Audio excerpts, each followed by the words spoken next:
Hey everybody, welcome back. Um, yeah, we're going back to audio only for now. Eventually we'll probably go back to video format, but for now, we are going to just be doing audio only.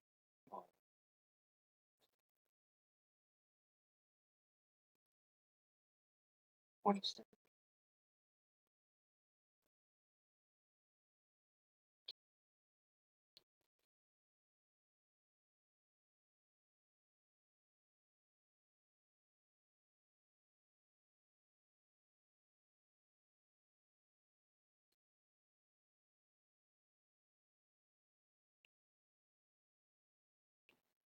But anyways, guys, welcome back to another episode of the podcast Before Time. Um, Today we are going to be continuing our fan fiction. We're gonna do about a few minutes of Q&A. So basically the plan for today is to start with a little Q&A, our little Q&A segment. Um then we're going to read some of the fanfic, and then we are going to um talk about the movie, and then we are going to read some more of the fanfic, and then we're going to do our little group check. So that's the plans for today's episode. Um so let's just talk for a minute while I load everything up. So anyways, guys, I hope everybody's doing well today. I literally just powered this other phone on, and when it powered, like I've mentioned before, when it powers on, it takes a while for everything to catch up and stuff. So as soon as that gets caught up, it should, and once it gets caught up and it works fine. But it takes a minute. But it takes a minute to load.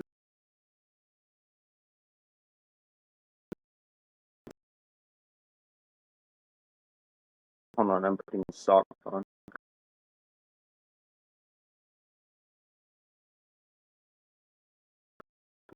Sorry, my feet have never liked socks. Like, they always get stuck. It's annoying.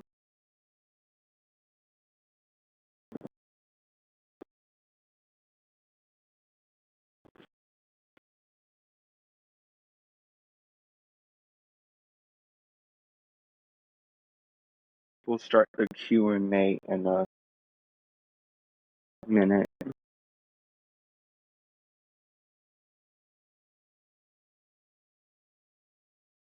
If it ever decides to load, that is. Well, not the Q&A, because the Q&A is in the book we've been doing.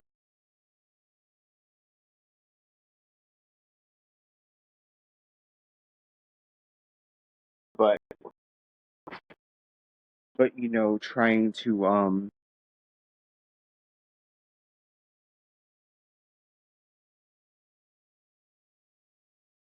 you know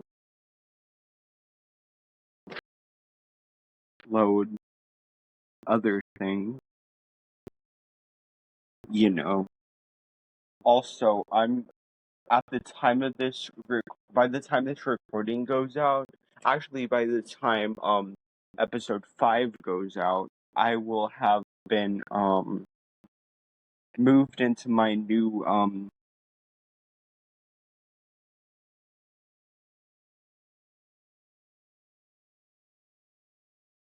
my new place soon. So once we get back, if we get back to,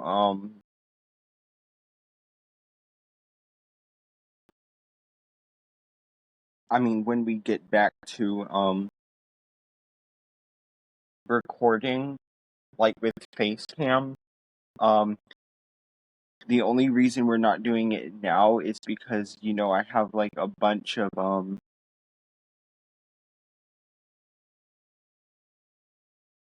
stuff everywhere, because of the move, and like,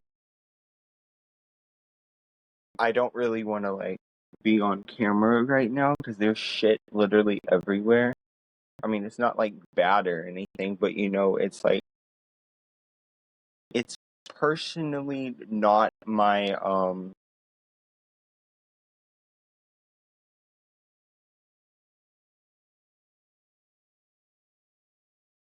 cup of tea. You know, that makes sense. Also, I don't remember which chapter.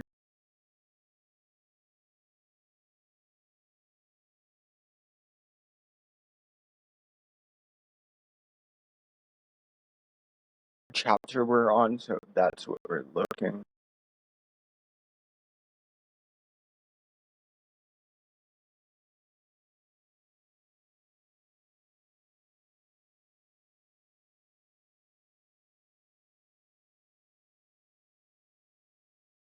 Okay, we're on chapter 10 of the fanfic.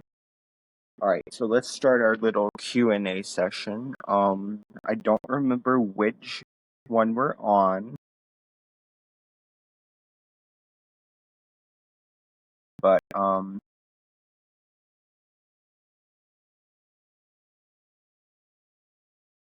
let's start at the end and work backwards, because, alright.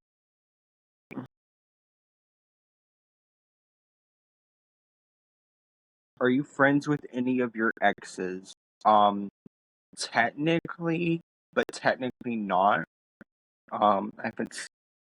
I mean, we don't hate each other, but we're not like close anymore.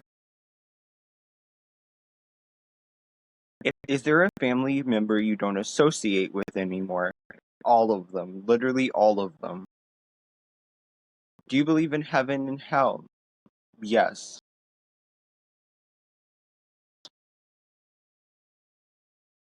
What is the ultimate cake topping? Okay, I think some like nice like buttercream frosting with maybe some sprinkles, but probably not. Just like barely any sprinkles, not like a lot of sprinkles.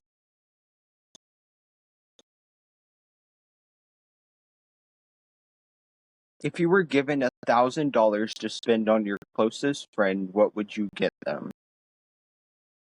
I don't know. Let's see. I mean, I could probably get her like, I don't know. I mean, she does nail shit, but maybe some like nail polish and like nail decorations or something. I don't know.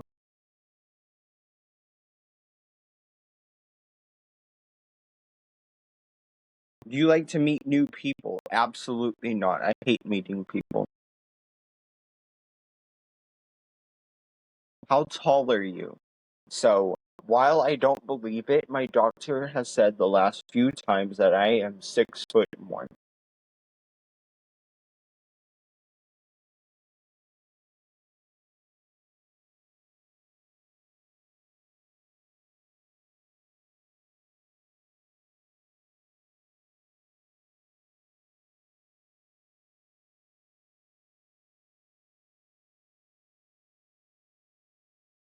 If you live to be 100 years old, will you want to do something extra special?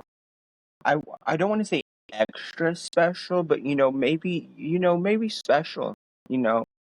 But I mean, you never know. Have you ever thrown a temper tantrum until you got your way? Probably as a kid, but as a 20-year-old man, no.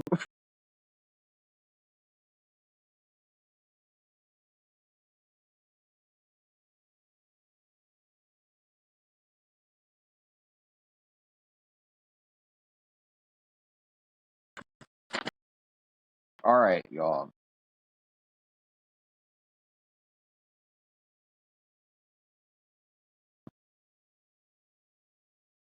Are you introverted or extroverted? Definitely introverted. Although once I get to know you and we get to know each other, I don't shut up. So, do you like cheese? If so, what is your favorite kind? I love cheese, and I think my favorite kind of cheese, I don't know. I really like pepper jack, but I also like, I don't, yeah, I think I want to go pepper jack.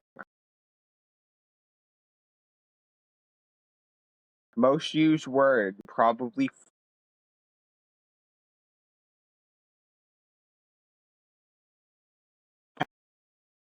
Have you ever won something giant sized from a fair? I have not, but my sister won this tiny. Damn, I said tiny. I meant this like gigantic like caterpillar thing once, and I'm like, okay, okay, good for you, good for you. Like, good for you. All right, but that's the end of the Q&A session for today. Let's move on to um the fanfic in just a moment.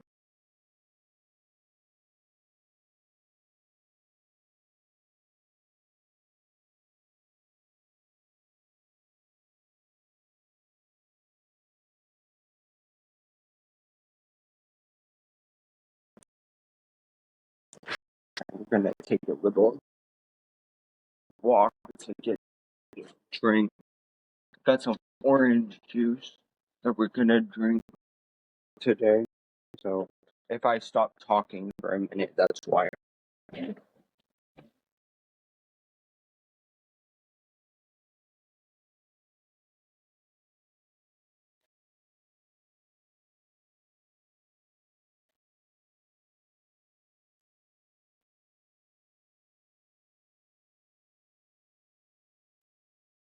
But yeah, today we're gonna be, as you can tell, probably by the title of today's video, and let's hope I don't like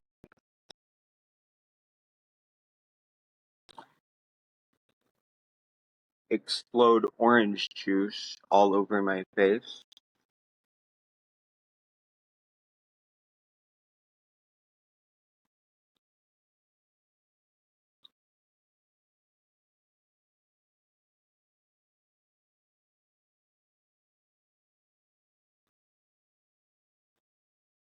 I did not, but let's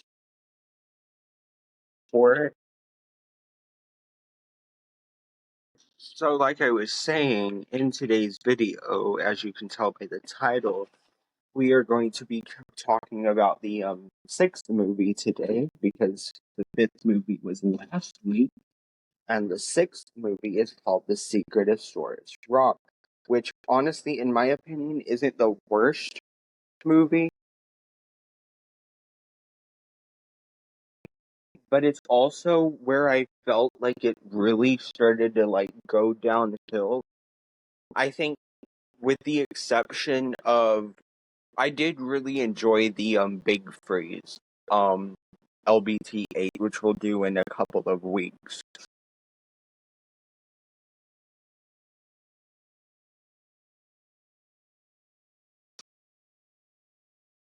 But,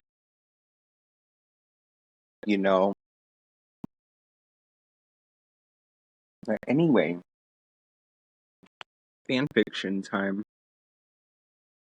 So we're gonna read some of the fan fiction, then we're gonna go take a break, and then we're gonna do our little summary, and then we are going to go back, read some more fan fiction, and then do a group check and then end the episode. So let's just go.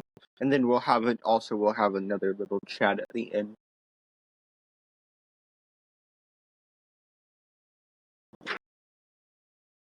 Alright. This is the one we've been reading. Chapter 10, The Danger of Fire. After Littlefoot had explained to Allie that his sleeping arrangements had been the cause of the foul smell in the air, she took pity on him and said nothing more about the subject, although she found it necessary to breathe through her mouth. With the sharp tooth cutting off the only exit they knew of, they were forced to find a new pathway out.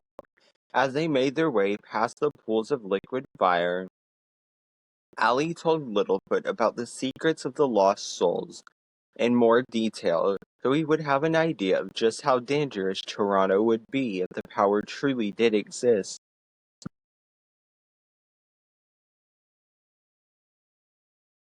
However, Allie had left out one important detail, which Littlefoot was quick to pick up on. "You've told me a lot about this legend, but there's just one thing I still don't know," he said. "And what might that be?" asked Allie in a light-hearted mood. "How exactly did you get into this cave?" he asked. Allie's face dropped almost immediately. "I don't know," she said. "Not many dinosaurs do know." Littlefoot sighed in annoyance. At first, Allie thought that Littlefoot was thinking that this was her fault, but soon found that such an accusation had never been in his mind. Hold on. This damn...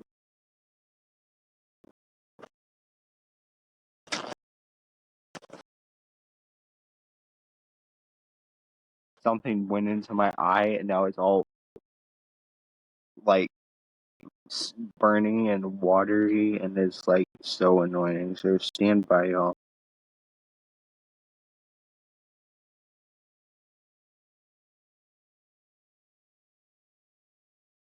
I hope Toronto doesn't know, or he's going to be one step ahead of us. Littlefoot voiced his fears to her. 4 or 5 more, like, Ali said as a weak joke. The two of them continued onward, talking about where the entrance could be, never knowing until it would be too late that this volcano experienced many earthquakes. They were also unaware that a new earthquake was going to start soon. As they moved on, some of the rocks started to shift.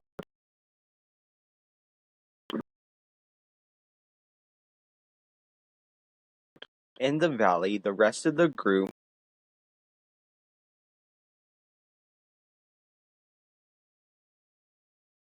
had risen at a slightly later hour, each wondering what to do, except Spike, who was wondering what was for breakfast. Spike. Sarah was still not on speaking terms with Petrie, but would have gladly played with the others. Though pride forbade her to admit it, she missed her friends even though they lived so close by. She thought of going to find Allie, but soon realized that Allie was probably angry with her for accusing her of making up everything she said last night. After all, it had been no different when they had first met, and she accused her of making up a story about Littlefoot being trapped in a cave. For a brief moment, Sarah considered going over to Allie's sleeping place, wherever it was, and apologizing. However, pride soon reclaimed her mind, and she concluded that it was not her problem if Allie was going to be upset by the smallest little thing.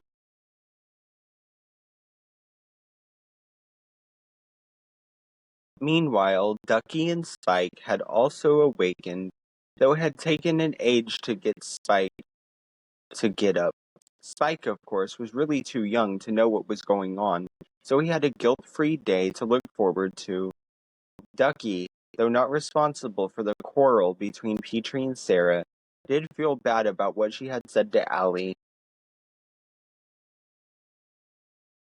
Unlike Sarah, pride was no master to her, so she decided to go and apologize to Allie along with Spike. Ducky also realized that she had never stayed to hear what Littlefoot's opinion of Allie's tale was.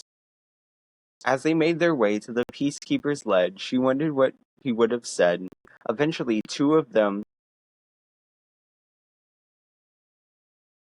arrived at the same rocky hill where they had last been united. It did not take long to pick up on Allie's fading scent, as Littlefoot had done the night before. While following it, Ducky noticed that Littlefoot's scent ran in the same direction. At first, Ducky thought that the two Longnecks were traveling together, but realized that Littlefoot's scent was fresher. That would mean Littlefoot was following her for some reason. Curiosity wrapping around her more and more, Ducky wondered if something bad was happening. She relayed everything she had figured out to Spike, though he didn't have the faintest idea of what she was talking about, and the two of them followed the trail onward. But until they reached the West Pass, Ducky was, needless to say, shocked to find the trail led straight into the unknown horrors beyond the wall. "Oh, no, no, no," she cried out loud. "Spike, they have left the Great Valley. They have. What do we do?" Of course, asking Spike a question where he couldn't answer by nodding or shaking his head was pointless. Ducky knew that neither Sarah nor Petrie would want to see her today, so she abandoned the idea of going to them for help. She realized that there was only one thing to do. "We must go after them, Spike. We must. Yep, yep, yep," she said to her brother. Spike nodded his head, and the two of them made their way out of the valley, hoping the others had not strayed too far. Up in the air, Petrie, who had never returned home from his nocturnal flight, had been watching Ducky and Spike for the entire time. He had not heard what they were saying, but when he saw them leave the valley, he knew that there was going to be trouble. "Me better follow them to make sure they no get in trouble," he thought, casting aside his desire for solitude, at least for now. He swooped down low to gain momentum, then rose up on a thermal to stay out of sight. As the three of them entered the realm of mystery, unprotected, Sarah remained safe, yet alone, inside the Great Wall, not knowing that she was the only one being left out of the adventure. While the unplanned rescue mission started off, Littlefoot and Allie made their way deeper into the volcano. They huddled together to stay away from the lava pools. As they walked, Allie continued to tell Littlefoot about the legend in more detail, yet still, she could not tell him how they could get to the lost souls before Toronto. However, something started to dawn on Littlefoot. Something from last night, which he had forgotten about until now. He stopped Allie in her tracks to tell her. "Wait a second," he suddenly exclaimed. Allie was taken aback by her companion's sudden outburst. What is it?" she asked Littlefoot. Littlefoot frowned. "I think I may have an idea of where the entrance to the cave is," he said triumphantly. "This guy does not know how to spell." "Where is it?" Allie asked. Littlefoot smiled. "Last night, when I overheard Toronto talking about the lost souls, I saw him heading toward the base of the smoking mountain with his friends. They were talking about the fire water inside. That has to mean the entrance is close to there," he explained, a little too quickly. Allie took a few seconds to figure out what he had just said. When she had worked it out, her eyes shone, not realizing that Littlefoot was staring into them, practically mesmerized. "This is great," she exclaimed, bringing Littlefoot to his senses. Now we have a better idea of where to look for the entrance. Unfortunately, Littlefoot had to rain on her parade. We may be a little closer to solving this problem, but if Toronto was heading toward the entrance, it means he knows exactly where it is, while we only have a very rough idea of where it might be, he explained. This point brought Allie back to Earth with a bump. "Ah," she said, "you've got a point there, but I think..."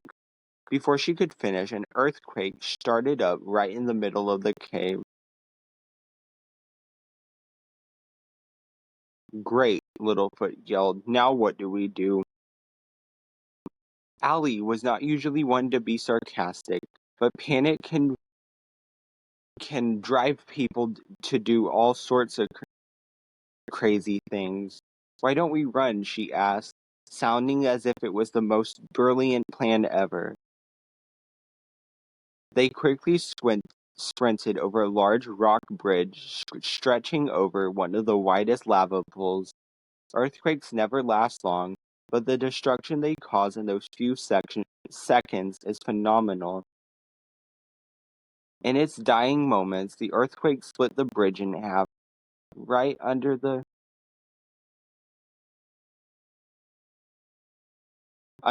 feet of the two long necks.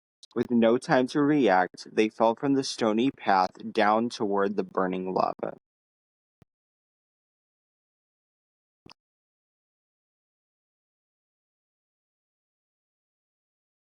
Chapter 11. Truce? As Littlefoot and Allie fell, their lives flashed before their eyes. Littlefoot saw Chomper, Doc, Mo, and many other friends long gone. He saw himself meeting Sarah, Ducky, Petrie, and Spike for the first time ever. He saw Allie come and go. His memories showed him his parents, one who had died to save his life, and the other whose duty kept the two of them apart. Where at least I guess I'm going to be reunited with at least one of them now, he thought. Allie too saw her family before her. She saw the land of mist before and after it had changed. She saw sandy deserts, grassy meadows, high mountains, and green forests. She had seen 10 times as much as her friends in her short little life. She saw herself meeting Littlefoot, traveling through the caves and the forest with him, and eventually having to say goodbye.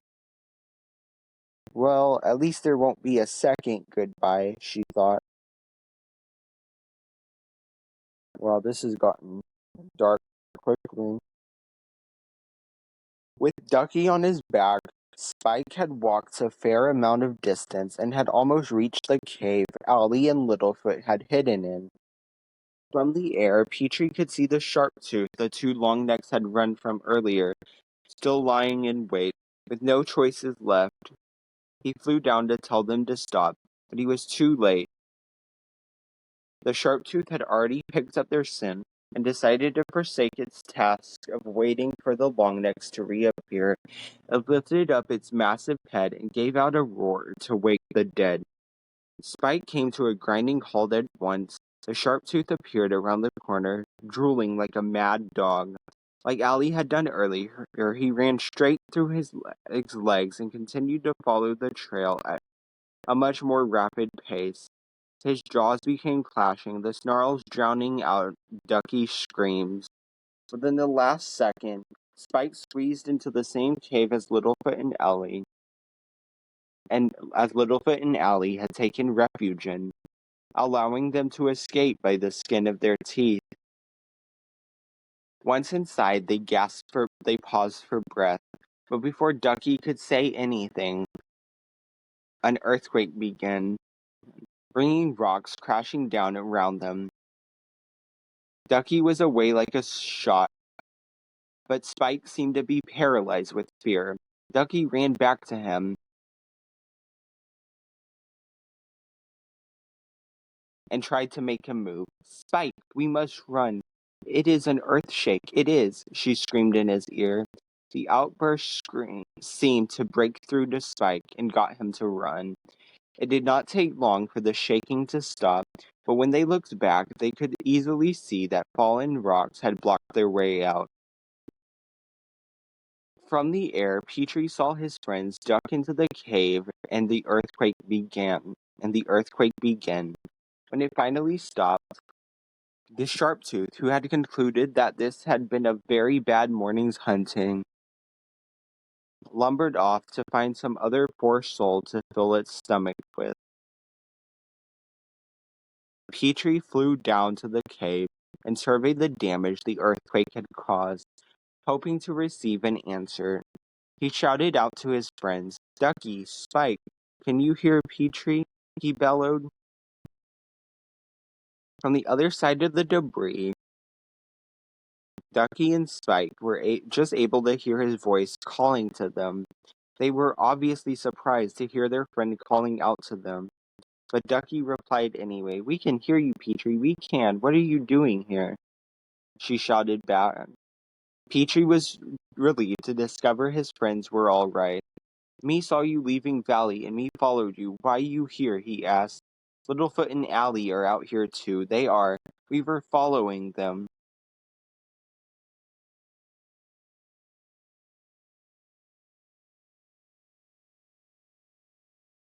"We can pick up their scent from in there. Here. They must be in this cave too. They must," Ducky explained. Petrie was shocked to hear this, but he knew this was no time for asking questions. He had to get them out of there, but he couldn't do it alone. There was only one dinosaur that could help. "You go find them. Me get help to move rocks," he cried, and immediately took off. Not hearing Ducky bid him good luck, Littlefoot woke up, finding himself on a rock lying next to Allie. He was surprised to see that this rock was in the middle of a lava pool. He looked around and finally realized that he and Allie must have landed on this instead of in the lava. Well, that was too close, he thought. I guess we both must have fainted while falling. Littlefoot let out a big sigh of relief, now understanding just how close their lucky escape had been. He wondered how they were going to get off the rock without burning themselves in the lava. He looked up and could easily see the remains of the rock bridge were far too high up for them to climb back up. "There's no point in trying to find a way out until Allie wakes up," he thought to himself. He looked over at her. Part of him wanted to wake her up so they could think of a way out.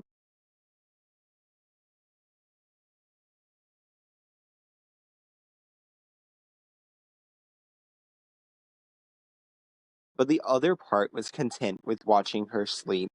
He lay his head down again next to hers, deciding to rest after such a strenuous morning.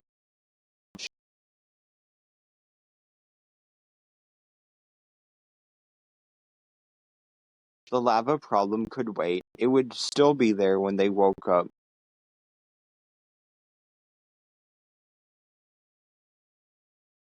As Petrie made his way back to the valley, he thought about the idea he had in mind. It was not a good one. He could ask none of the elders to help because his friends would be in trouble if he did. So the only dinosaur he knew with enough strength to bring that wall down was Sarah. This was the second time in less than 2 days that he would have to forge a temporary truce with her, and he hated it. He wondered how he would get her to listen to him. He wondered how she would reply. What would happen after this problem had been sorted out? He now started to wonder the other four had planned this from the beginning in order to reform Petrie and Sarah's relationship. But he pushed through that thought, but he pushed that thought away quickly. Whatever it was, a trick, whether it was a trick or not,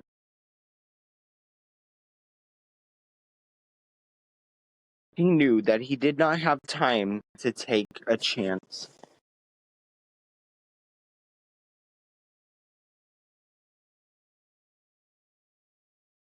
Ducky had thought it to be a stroke of luck that the trail they had been following appeared to run through the cave. She never stopped to think that Spike had deliberately followed the scent, while at the same time running from the sharp tooth. But that was not important anyway. She had to find Littlefoot and Allie quickly. One scan of the lava pools told her that this place was dangerous and that it was vital to get her friends out as soon as possible.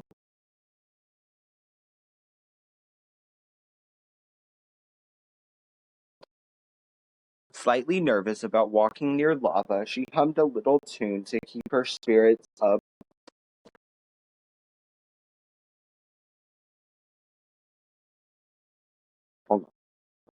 She and Spike eventually came to the rock bridge Allie and Littlefoot had been on when the earthquake had hit, only to see the gap in the middle and find the scent come to an abrupt end. From where she was, she could not see her friends, one asleep and the other unconscious below on the rock.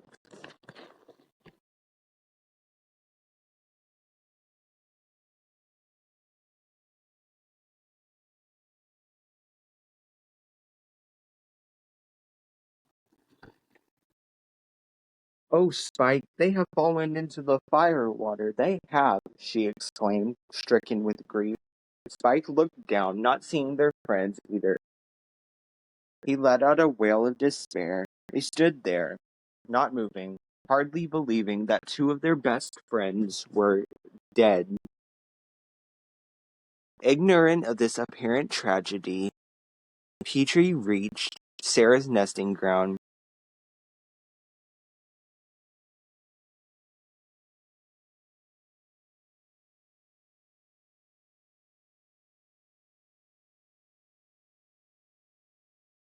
He spotted Sarah, still asleep, and flew down to her. "Here we go, then," he thought to himself. With deep misgivings, he shook her slightly to wake her up, but she was too small for her to notice. But he was too small for her to notice, so he decided to wake her up and get a little payback at the same time. He stabbed her in the back with his sharp beak, hard. Sarah awoke at first, gasping at the slight pain. Petrie immediately took to the air in case she tried to hit him for stabbing her. She stood up, looked for the one responsible for her rude awakening.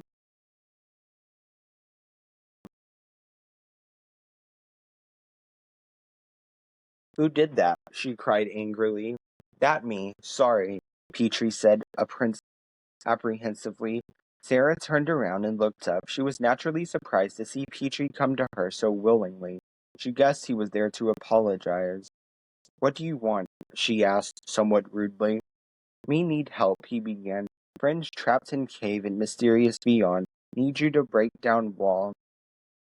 Sarah snorted in disbelief. "You really expect me to believe that?" she asked incredulously. "What kind of fool do you take me for?" Petrie sighed. "You have to believe Petrie if you want to. But are you really going to risk losing friends to save pride?" Sarah was silent. Petrie knew he almost had her convinced. "Won't Sarah help Petrie?" he asked.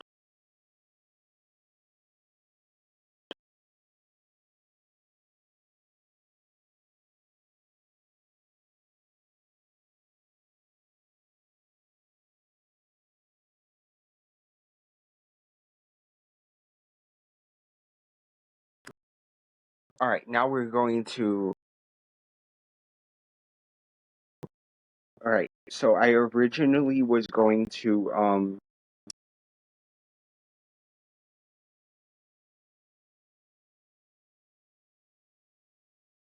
continue the fanfic after we did our summary, but haha, it's my podcast, and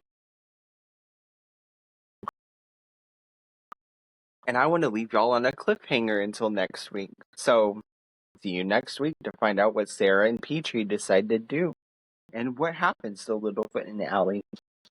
But anyways, Secret of Saurus Rock is the 6th film in the Land Before Time series. So anyways, plot.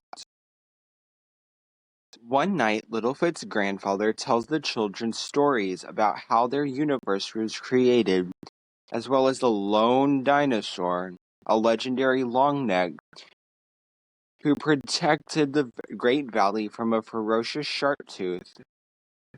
During the fight, the shark tooth was killed, and the lone dinosaur suffered a scar across his right eye. Soon after the battle, a huge dinosaur-like monolith emerged from the earth during an earthquake. The dinosaurs called it Saurus Rock. The legend also states that if anyone damages the monolith, bad luck would descend upon the valley.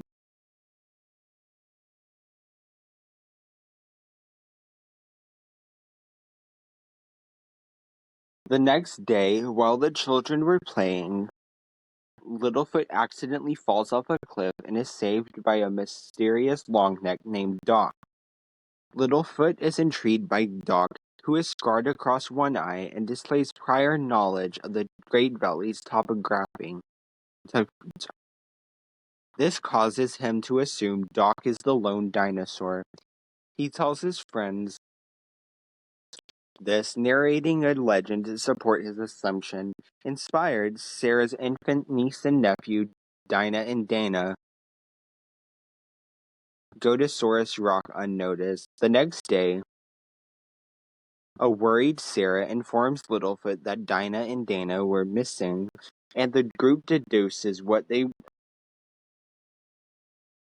are headed. When Littlefoot and his friends finally reach Saurus Rock, they see Dinah and Dana.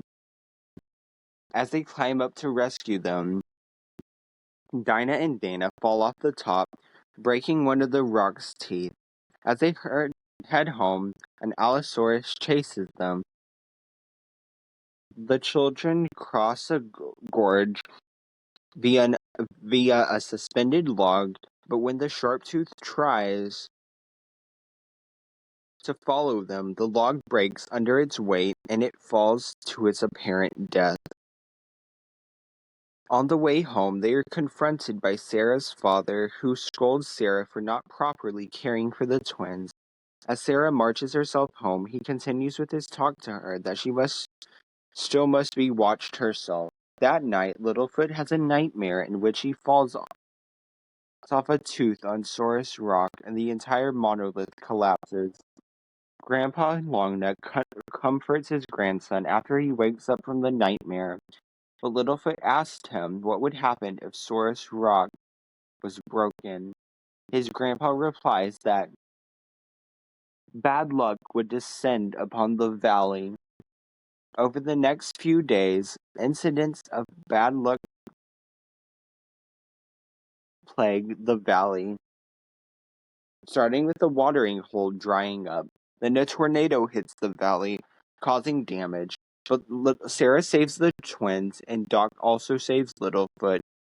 Dinah and Dana tell Sarah's father of her courage for saving them, in which he tells his daughter that he is proud of her.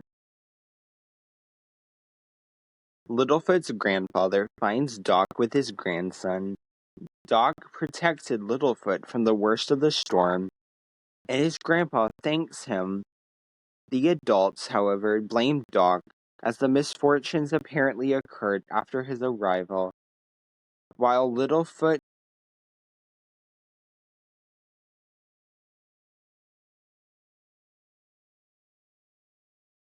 blames himself and his friends, recalling the breaking of Saurus Rock. Eager to exonerate Doc, Littlefoot attempts to take one of the sharp-tooth's teeth to replace the broken stone. In the process, he discovers that Allosaurus is still alive.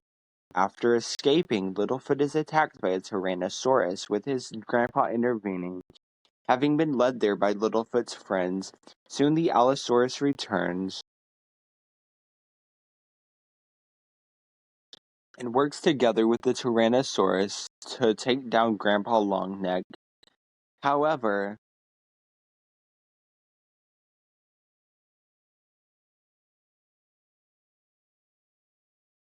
Doc comes to the rescue. The sharp teeth charge through and run into the rock spire and fall down.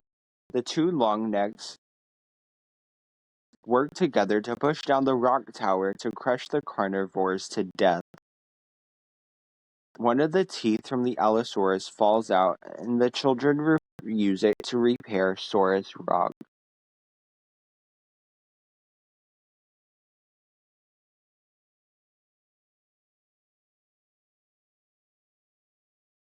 Doc departs, remarking that Littlefoot already has a hero on whom to depend, referring to his grandpa. Littlefoot asks if his grandpa, the bad luck will finally be over. They both agree that there is no such thing as bad luck. There is also no harm in making sure. Littlefoot and Sarah later build a legend of their own based on this new paradigm. Portraying Grandpa Longneck as a hero called the Brave Great Dinosaur. A paradigm is a distinct set of concepts or thought patterns. Sorry.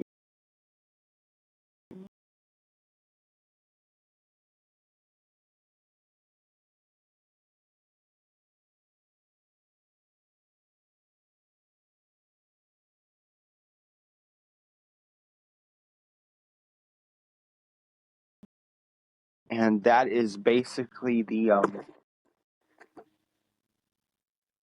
that movie. Which like I said, is pretty much I feel like the start of the decline of the series. I mean,